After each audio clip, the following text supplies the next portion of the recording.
Hey there, and welcome to part 2 of our 2-part series, The Wake-Up Call of Your Soul. In this episode, we're going to share how we change some long-standing belief patterns.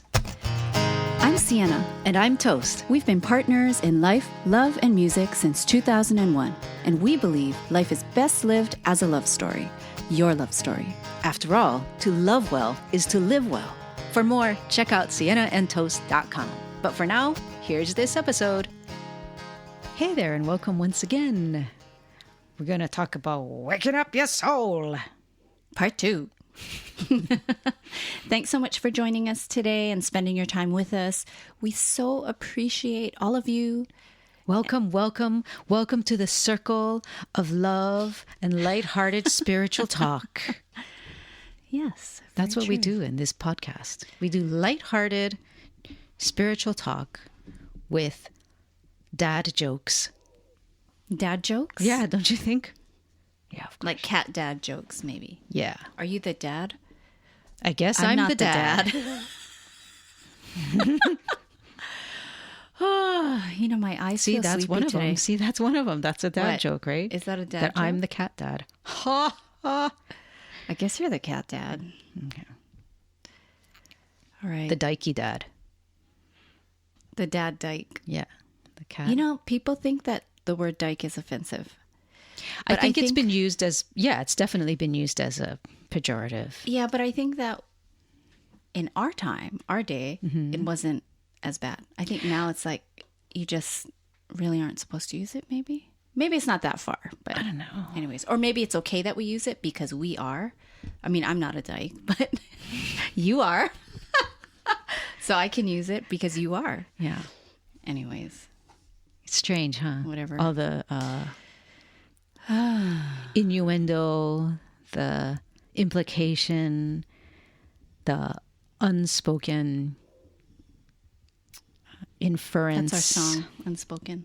Oh, yeah, we have a song that we wrote called Unspoken. Okay, anyways, we're just like really just saying anything we want. All right. Let's get back on topic that we chose. We chose this topic.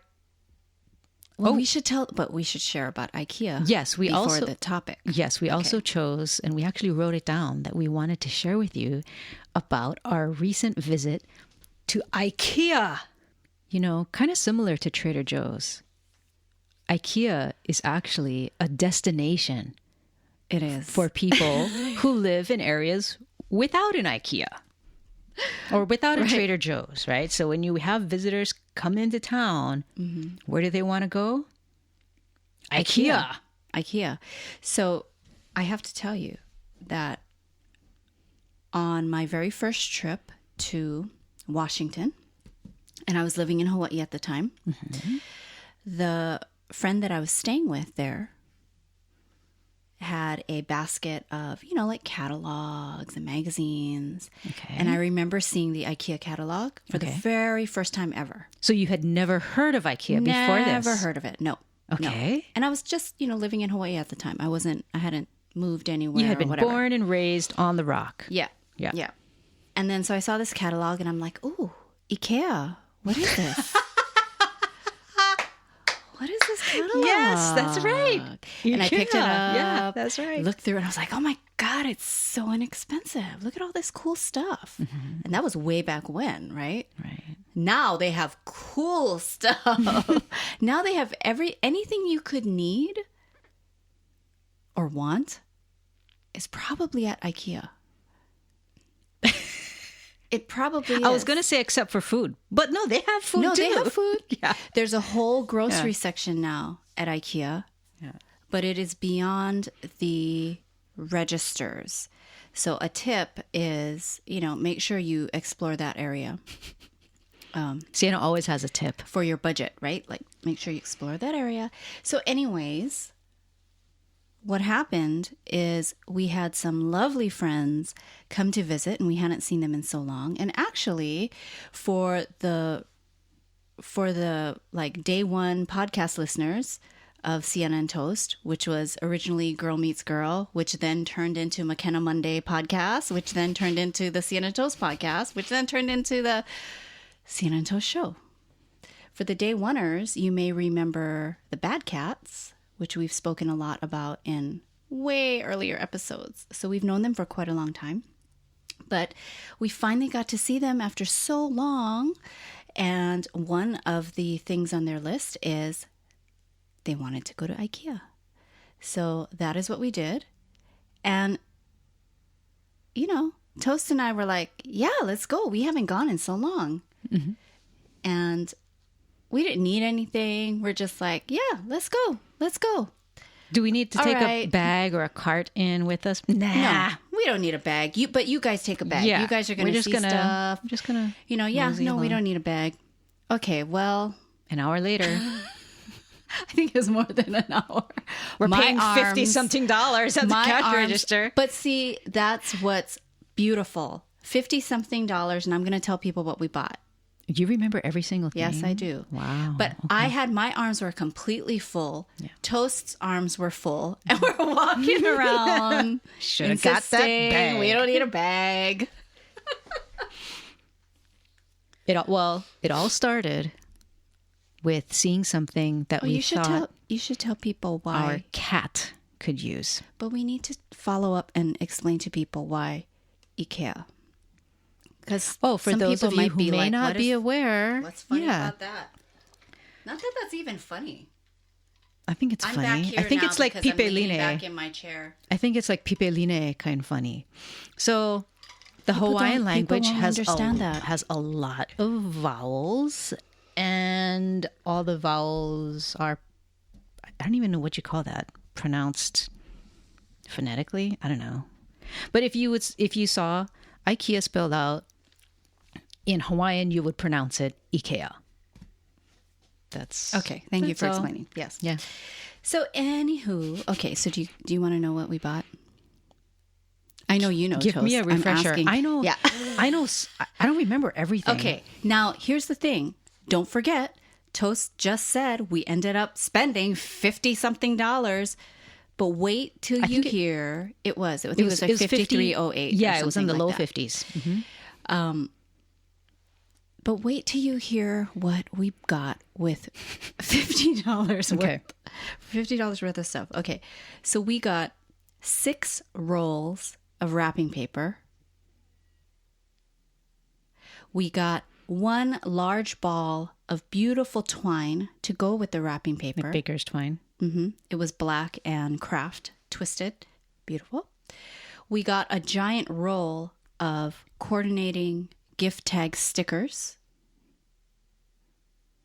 We got 3 bags of organic gummy Nordic horses and Vikings. It sounds ridiculous when you say it like that. 2 bags of sour Nordic horse and Viking gummies, and then another one that was decorative Nordic horses. That was the plain gummy. It really, okay. I just have to say, it doesn't matter what shape the gummy is in.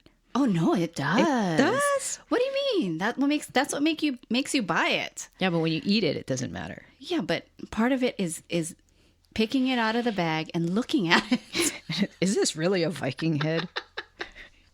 Is this a Nordic horse or just a horse? Okay, and then also a cake icing decorating kit. That was the biggest deal. Yes, well, because I wanted that for so long. That and the tunnel was the biggest deals. I'm going in an order. Oh. Okay, so the cake icing decorating kit which had the tool that combs around the side of a cake. So if you want it all like with nice grooves, if you want some other kind of design. Actually, our friend Ryan will know what the names of these items are. Our pastry chef. So Ryan, you're going to have to tell us, like, I don't even know what that tool is called. What is that tool? It's like a plastic stencil kind of thing. Anyway, but that was a very exciting purchase because this kind of pastry icing decorating kit had been something that Siena, you've been wanting this for months now. Maybe years. Maybe years. That's true. Maybe years. It's been one of those things. Justify getting it because even though I love making things, like how often do I do it?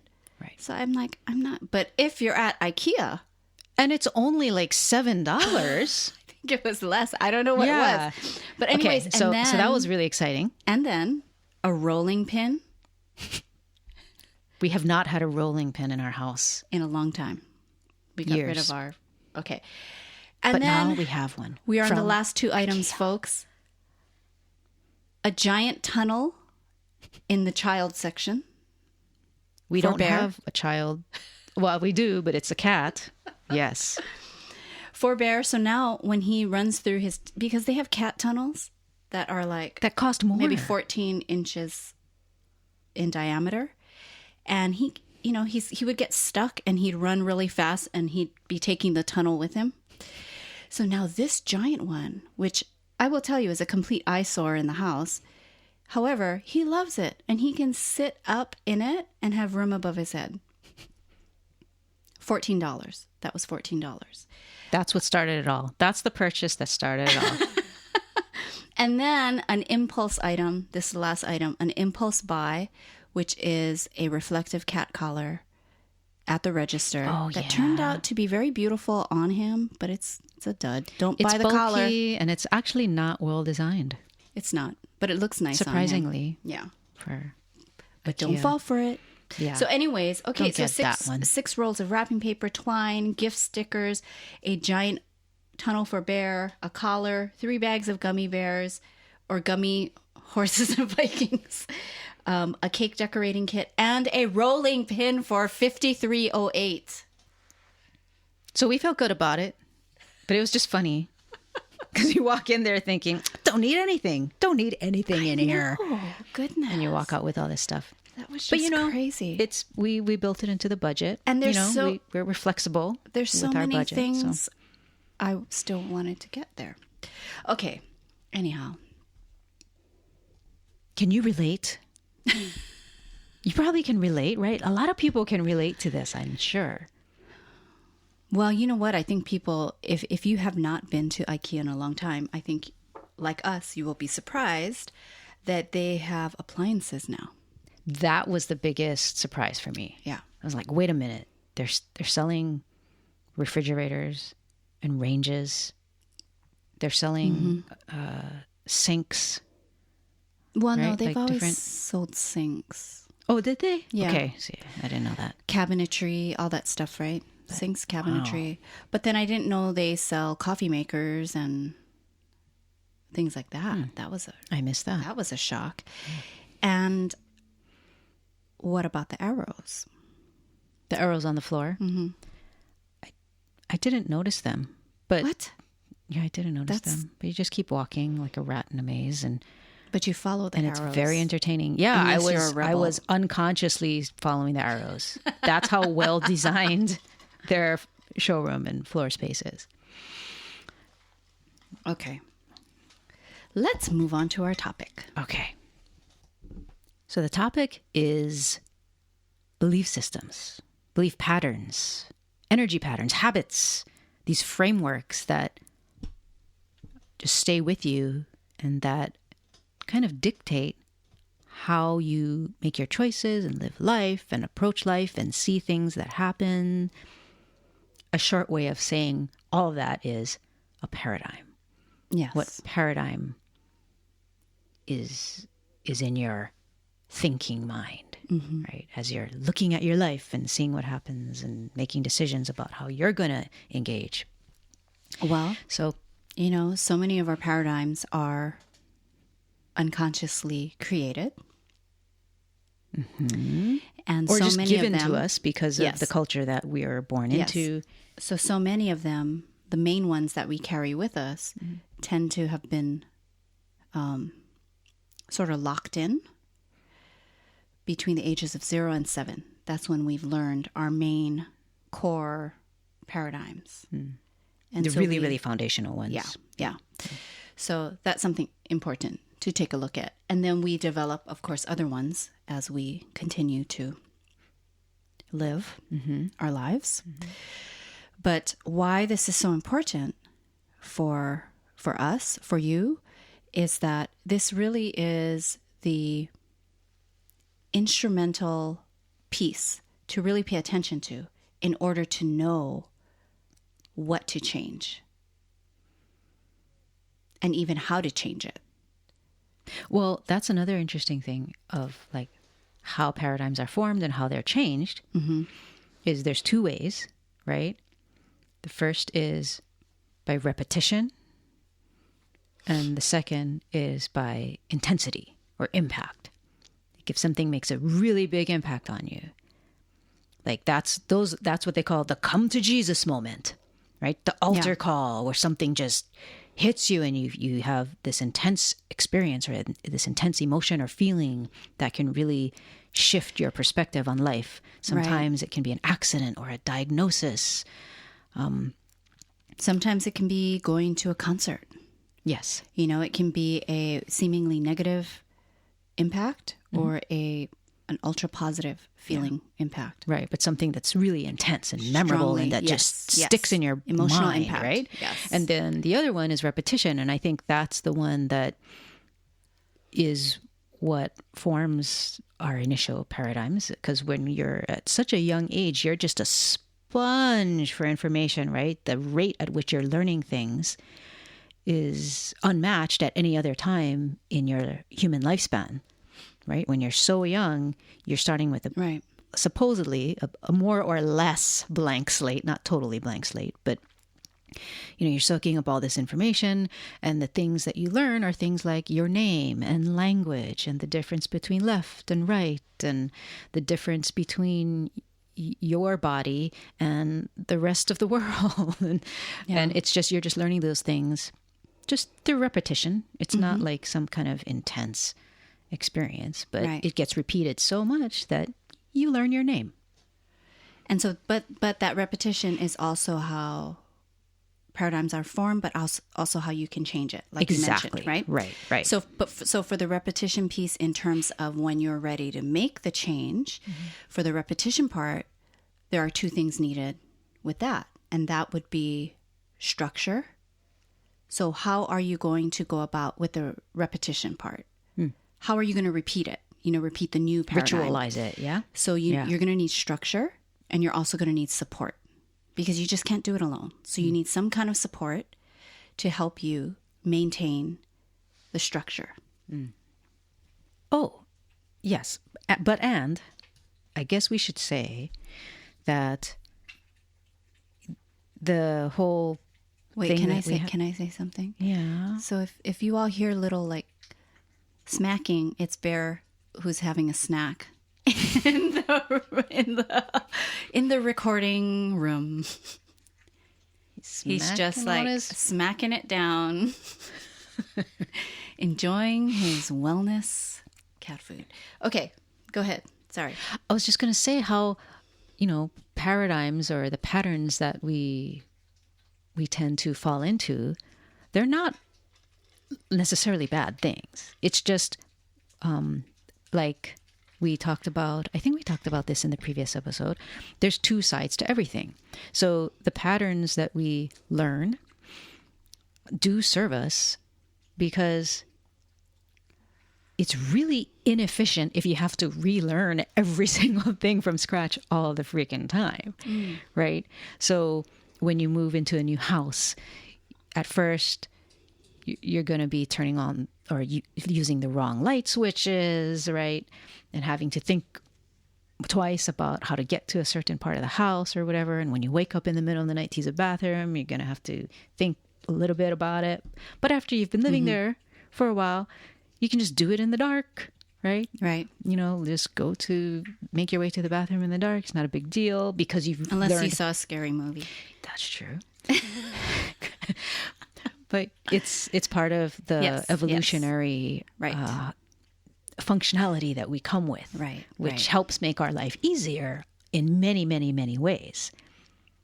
Right. But sometimes it makes our life harder. Right. So paradigms in and of themselves are not bad.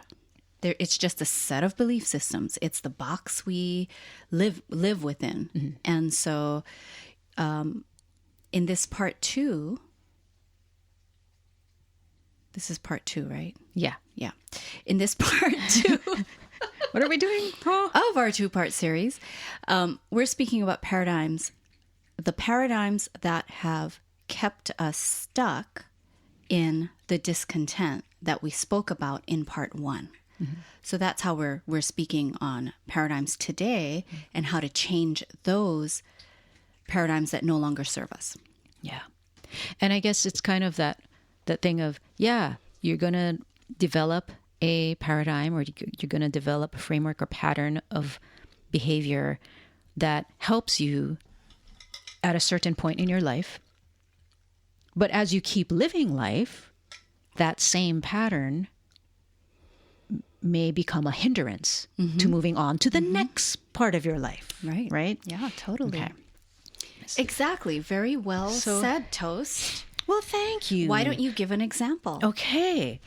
So in our last episode, I shared with you how I was raised as an evangelical Christian girl. And that came with its own set of paradigms, belief systems, cultural and social norms. And I experienced discontent with that and a longing for a spiritual framework that was more, what do you call it? Cohesive, coherent, that made more sense, that was more inclusive of all of life experience instead of just a narrower life experience. And what's interesting is that in the course of going through that journey, which I'm still on, and I will never stop being on, I developed a new paradigm that revolved around the personal development space, the spiritual self-help kind of world. You know what I'm talking about? Yeah. Right. Things that a self-help kind of culture that emphasize things like meditation, affirmations, vision boards, that kind of stuff. And while that served me in one way, because hey, it wasn't the evangelical Christianity. It also, as I continued to grow, was a hindrance to the next thing for me, the next part of development of my life. What happened was I began to realize that my experience of it, I'll just speak for myself, my experience of that world of affirmations and vision boards and meditation and stuff started to feel like it was so obviously embedded within the world of getting ahead and doing more and being more productive and achieving and rising in status and getting more for yourself. And while those things are not in and of themselves bad or evil, it just started to feel kind of shallow or not centered anymore on the spiritual inner life and development of character. It didn't feel like that for you. Right. Just speaking for myself. You know, I started to realize that for myself. I was looking at these things or listening to teachings about these things or hearing teachings about these things from a place of, well, what could those things get for me in this outward status, in the outward status kind of way, instead of focusing on what I really felt more interested and drawn to and really on fire about, which was about developing an inner strength and an inner sense of expansive compassion, an inner sense of expansive and gracious peace and calmness that could be brought to situations and to things and that could be extended to people, including myself. Instead of saying that, well, yeah, you should meditate because that's going to make you more productive. You know? So the intention behind it, right? yeah. I just started to really notice that, hey, I was drawn to a certain type of spiritual life, which included spiritual practices. But I wanted to be more centered and know for myself that I was centered or focused on the inner spiritual life, which of course would have effects and influence on my physical, outward life too. But I wanted the center to remain on character development and just feeling this inner experience of connection with life and being at one with life, and really feeling that in a deep way. Instead of being able to say, well, look, I made $1 million with my visualization and vision board, without that having to be like, well, that's why you should do a vision board, So the older paradigm, which automatically gravitated and grabbed onto this whole like spiritual, not religious, personal development kind of world that talked about hacks and tips and stuff,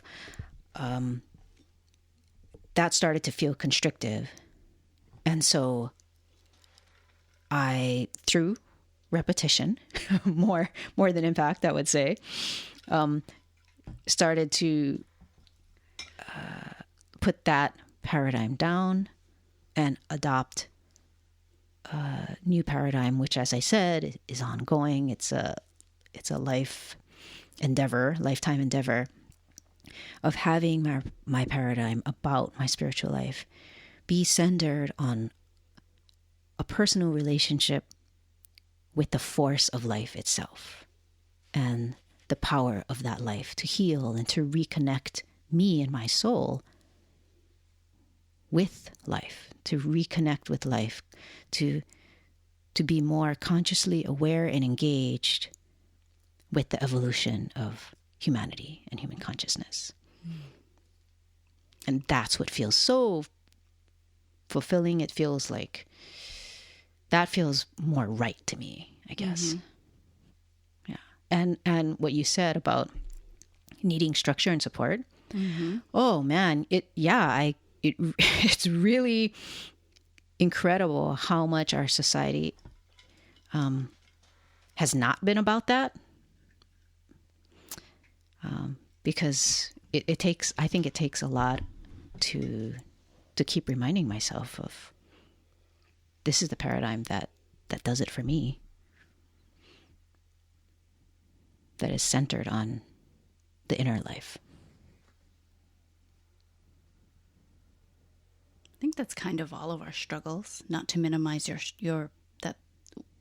impact of that for you. But I think, and even with the repetition piece, like continuing to repeat it, like continuing on. That's why it's a lifetime thing. It really is. And I think that with, your journey of having had such a strong, how you mentioned the strong evangelical Christian upbringing from such a young age, and that's what you were always around. I think that was such a huge gift in a way, because you came from that personal relationship with God. With my Lord and Savior, Jesus Christ. Right. But still, it was a personal relationship, right? With Jesus. Right. And then the gayness, and that opened up, questioning and research and all this other stuff. And then there was room for, you needed a new paradigm. The old paradigm didn't work anymore. Right. And then so eventually you found your way to the new thought, which you're talking about, the meditation, affirmation, all that stuff, which again, we're not saying it's bad in and of themselves. Like Toast didn't say they were bad, but just the oftentimes what's out there that you can easily Google, what's out there does tend to be meditation to get this, affirmations to get that. So meditations, affirmations, vision boards, they are not bad in and of themselves. Like you really gotta, it really does come from that inner, I guess that more authentic inner space that we're all cultivating and growing and learning and being with, that helps us to truly see, this is going to sound like, to manifest what we want, yes, but so much of the time we spend wanting something that we really don't want, though. Right. Because you are not in touch with the inner life. Yes. You know what I mean? And the reason you're wanting that it. the thing that you want is going to bring about this inner life that you are desiring, but it doesn't work that way. It doesn't work go outside from in. Yes, not the outside in. And so when Toast is talking about, when you're talking about the inner life, yes, that's so true. But going back to the kind of your evolution, it's like then when you went to the new thought space, that allowed you to go, okay, wait, yeah, it was a good start, but now the discontent. It's not evangelical Christianity. Yes, the discontent is there again. And then now you were able to, in a way, marry both your personal relationship with Jesus, but maybe it's not Jesus, right? And then some of the exercises from the new thought world and perspectives there that are more open than evangelical Christian life, to something that you can put together that does feel right for you, which is now your own paradigm and set of beliefs that you've put together and picked and, cherry picked from this, from that, and then created your own things and put it all together for you. And I think that I do have a point. We're all listening. Yeah. That the gift of your personal relationship with Jesus, that upbringing, I think gave you a touchstone of what that could feel like, so that when you were in the new thought world, you could feel what was missing. Yeah. You know what I mean? think that's a good point. Where some people don't have that relationship. They didn't grow up having a spiritual paradigm relationship that included a personal dynamic there. Yes. Yeah. And True. so they look to, and oftentimes have been successful because they didn't have that thing to compare it with, finding their personal relationship with spirit through meditation, through affirmation, through the vision board. But for you, you had already had that feeling of that personal kind of relationship. And so when you went to the new thought world, you're like, okay, something's missing. And then you were able to cultivate something for yourself that did feel more fulfilling. Is that right? Yeah, I think that's a great valid perspective on it. And I also realized that, because I wasn't raised in that new thought kind of spiritual, not religious thing, right? That wasn't my childhood experience. I didn't come from that originally. Where I was introduced to it was through the quote unquote secular world, right? Through self-help books and seminars and websites and that sort of thing. Right. And See, I grew up because it came through the secular world, it was framed in a framework of, hey, this is how you can get anything you want. Well, it's because The Secret, when The Secret came out. Oh, don't get me ages started. Ago, but everything about that show was that. How to get what you want. How to get what you want. Yeah. So it matters, I guess, all of this to say, it matters what framework a message is delivered to you in. True. Very true. And framework is a paradigm. That's what we're talking about today. Right. Should I share mine? There's not much time, but I can share mine really fast. Share yours. Mine is so fast. Yeah, okay, sorry. I just went on and on and on. No, but it's good because you yours shared your story in part 1, and I think this is great closure for part 2. So, people are on the edge of their seats here. Oh, okay. Learning about toast. Okay, so we all have different paradigms, but I feel like this one, for me, is the one that sort of is the core old paradigm, and then the core of what I'm creating as the new paradigm. But for me, the old paradigm that I've allowed to get me stuck in certain situations and things is that in order to be loved, I need to do what people expect of me. So I need to live in a certain way and live up to people's expectations in order to be loved. I think a lot of people can relate to that. Absolutely, man. And new paradigm is that I need to love myself first and have my relationship with spirit first and foremost with myself. And in order to, and as I get better at self-care and self-love and what it means to have respect for myself, that through that, I am able to actually receive and be loved by others. Yeah. But, or to feel the love that was always there, maybe. Oops. To feel it. That's what I mean by receive it. Oh, okay. You know? Mm-hmm. So to receive it fully versus having any doubts and kind of like effing it up. Can I say that? I can say that. Because of my old paradigm, right? Well, what did I do for them? I didn't deliver XYZ. So therefore, no, they don't really love me. I need to deliver first, and then I'm worthy of love. So that's mine. I think a lot of people can relate. Yes. And boy, this is a lifetime topic, quite obviously. And a long podcast. Yeah, and we can create a lot of episodes surrounding this topic. But that we'll do in the future. For this one, we got to wrap it up. We got to wrap it. You know why? You know, it's not your story that took up all the time. It's the IKEA outing. Which was also extremely important. So anyways, this again is part 2 of a 2-part series. Last week's episode was part 1, and it all has to do with our amazing guided experience, our free guided experience called Wake Up Call for Your Soul, which talks about and helps you through identifying your discontent and therefore your longing and what's keeping you stuck, which is your paradigms. So make sure that you check out that free experience on SienaandToast.com. Sign up for our email list. Because I don't know how long it's going to be up.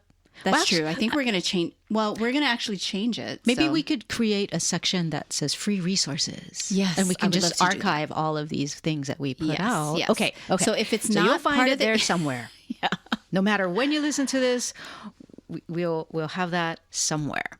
So again, it's called the Wake Up Call of Your Soul, and it's a guided experience. We present all of the concepts that we've talked about in this episode and the previous episode about longings and discontents and paradigms and all that sort of stuff. So if it sounded like something, hey, you want to get more clarity on, you want to spend more time in, apply it in a more mindful way to your life, knock yourself out. Get it. It's free. We put it up at SienaandToast.com and you'll see it there. Okay. Thank you for joining us again. We appreciate it. And we really hope, our main hope is that we are a source or a channel of support and encouragement and light and love for you. Yes. So that's why we're doing this. Of course, we enjoy it too, but really we hope that it is making a positive difference in your life as we all journey on this life together. And don't forget, it's all about progress. Progress, baby steps, and not perfection. That's right. Progress, not perfection. I love that. And if you enjoyed this podcast, please feel free to mention it to a friend. Share the resources. Share the free resource, Wake Up Call for Your Soul. You might know some people that might be interested in that. And until next time, this is Siena. And this is Toast, inviting you to come and live your love story.